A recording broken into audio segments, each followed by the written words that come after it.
All right, so today is Sunday, and it's been a little overcast. Go ahead and walk you out, give you a little update around the homestead for this week's video. I'm working on a project video that's taken a lot longer than I had anticipated it taking for demo.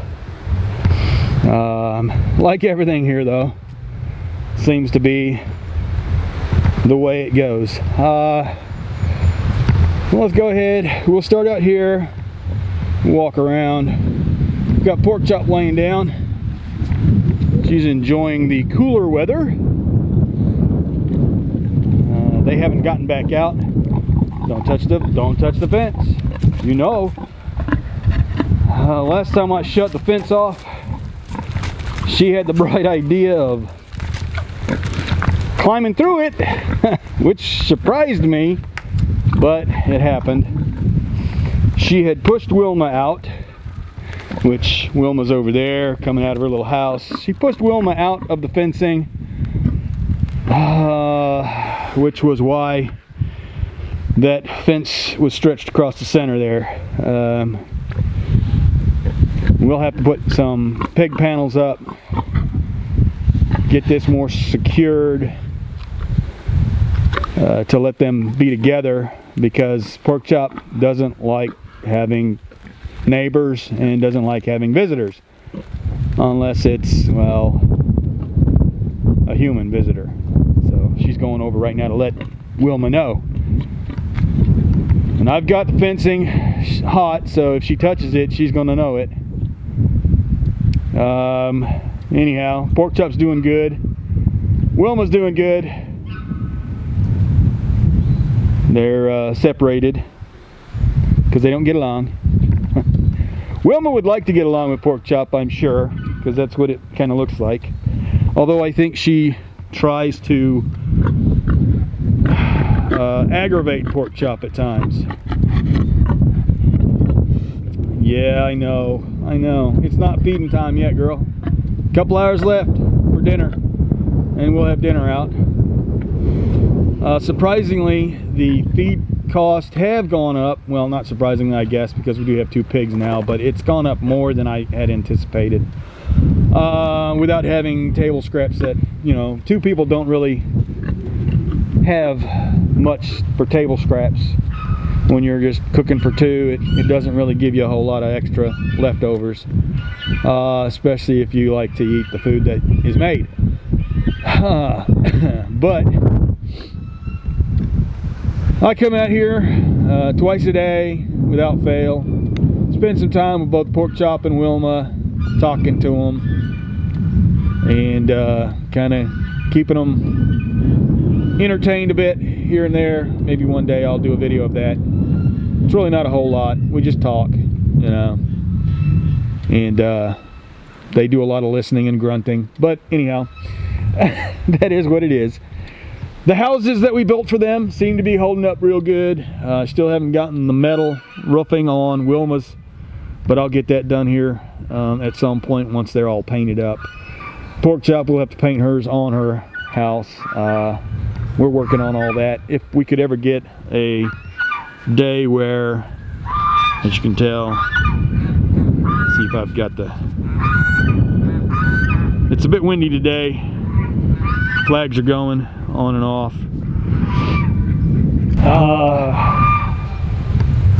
Say goodbye, Pork Chop, for now. We'll be back.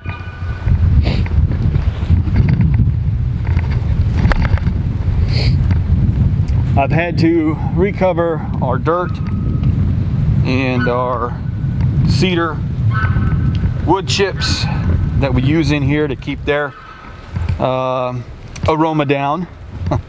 I've had to recover it multiple times. Kind of odd that we got heavy duty tarp to cover this stuff, and the tarp gets sun worn. The sun just beats on it and makes it brittle.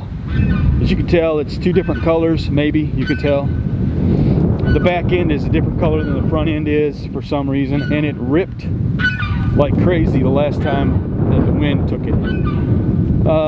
We had raked up all the leaves into piles. We were burning them. That pile over there past the tree, the black spot was where we actually burned one pile of leaves. But it got windy and we couldn't continue, so the leaves blew all over the yard again. We'll come back in here now. All right, so it's fairly quiet now. Sunshine stops, well, now he's got everybody going. As you can tell, the ducks and the geese are in the pond again. They love it.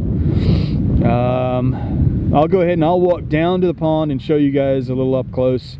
I know some have asked, you know, how's the pond doing? How are the fish doing that you put in the pond? Fish are doing their job. I don't know exactly, you know, if they've been repopulating the pond yet or not. But with winter coming, the algae, if you know anything about algae will go to the top during heat, during the, you know, like summer, and when it starts getting colder, and the algae actually drops to the bottom of the pond. There's things you could do. We're trying to do all natural remedies. We don't want to do chemical because we do have our geese and our ducks that get in the pond all the time, and you have wild animals that get in and out of that pond, and fish. And at some point I want to be able to pull the fish out and either eat the fish that we have, because we do have bass and perch, and we have a couple, you know, like I said, I put in some carp, some grass carp, and those will be good for the pigs because they like fish. Of course, you can see all of our chickens. The older crew are over here, along with the two that Broody hatched out for us that survived. So I'll go ahead and go down to the pond now. I'll show you that. Probably won't say a whole lot because I go down there, Sunshine's gonna be screaming and you won't be able to hear me over him, or it'll be hard to hear me over him. So, but you can see how clear it is now.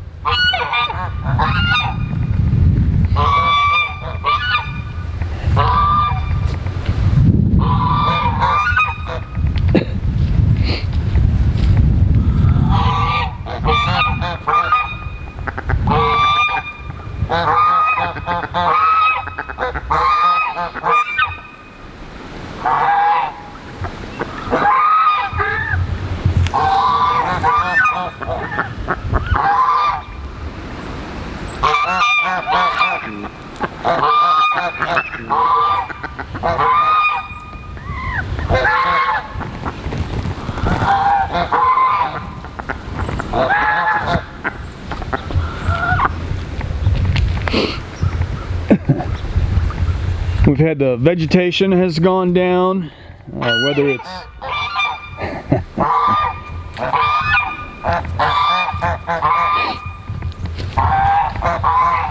whether it's from the change in temperatures going from, you know, summer, fall, or not, I don't know. But all our chickens are kind of hanging out over here now too. We're gonna be working on raking up whatever leaves are left over here probably this week and burning them again once the wind dies down for us. So let's go ahead.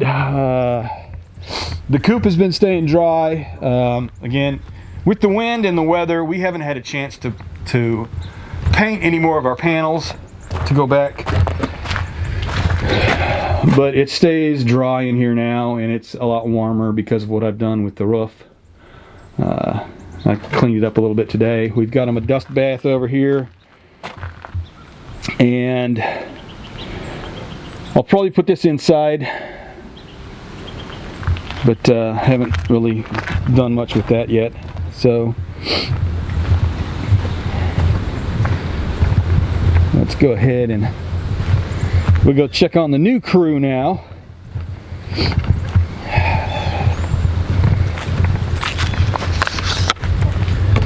Oh, okay.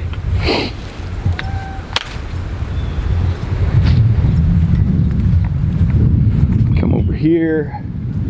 These guys are just about ready to graduate into the big yard with everybody else. Just wanting to make sure I have everything set up, situated, so that we don't have an issue with our goose, with Sunshine, with these guys.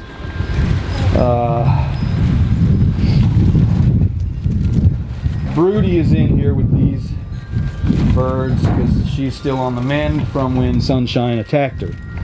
And of course she's the one right. We've moved right ahead. Everybody, because this area, they wore it down pretty quick. They're all over here now. Gave them a dust bath. They can get in. They can do whatever they're going to do. All 14 are still living. They've all made it this far. They haven't had any issues. We do have 1 rooster and 13 hens. So now, with what we did, we were trying to actually repopulate our chickens from the ones we lost, and to give the roosters, the 2 roosters we had left over that made it through the bobcat attacks, enough hens to where they wouldn't beat these hens to death, hurting them. And now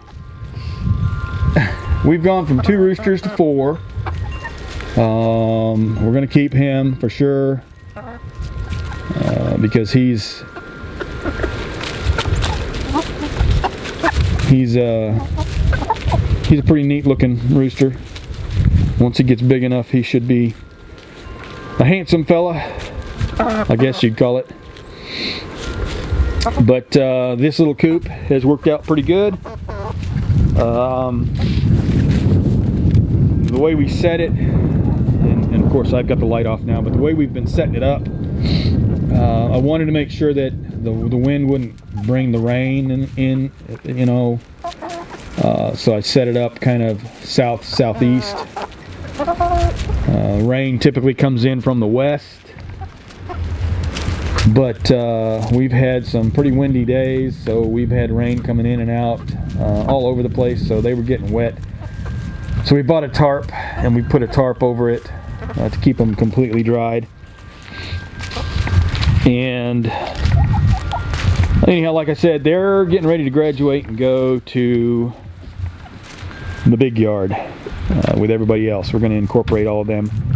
What I'll probably do is I'll take this coop and I'll move it over there. We'll move the fencing over there and we'll set it all up. We'll let them out so that everybody can kind of get familiar with each other, and then after a couple days we'll just kind of let them go. Put them in the coop and see how it goes. We're probably going to keep Broody over here until she's completely healed to where I think that nobody will peck on her. I'm still trying to figure out how I want to do the coop, you know, because nighttime is when Broody got attacked by Sunshine. So if any of these guys challenges him, he takes it as a threat, he attacks, and he tries to kill him. I don't know how to fix that other than to eliminate him, and if he does in fact kill one of our hens, that's probably what will happen. Anyhow, that's really probably about it. Like I said, I'm working on editing a project video that we did. That's where Broody actually sleeps at night. She goes in that shop in that little cage on her own, so she doesn't get pecked on by anybody and she can heal. But you know, like I was saying, I'm working on editing a video that I just finished a project on. It was a demo project, inside the cabin. It's taken me quite a bit. My wife and I worked on it together, and you know, I've had limited time with just trying to edit these videos in the time that I have and work on stuff. I can only work on weekends and days off because I'm still working a full-time job, and that really limits what you can do and how you do it and when you do it, along with, you know, having it where you can't work throughout the night because you got to get ready for the next day. That's about it for the day. Go ahead and I'll get this video out. No, not a whole lot of editing for this, and we'll see you on the next video.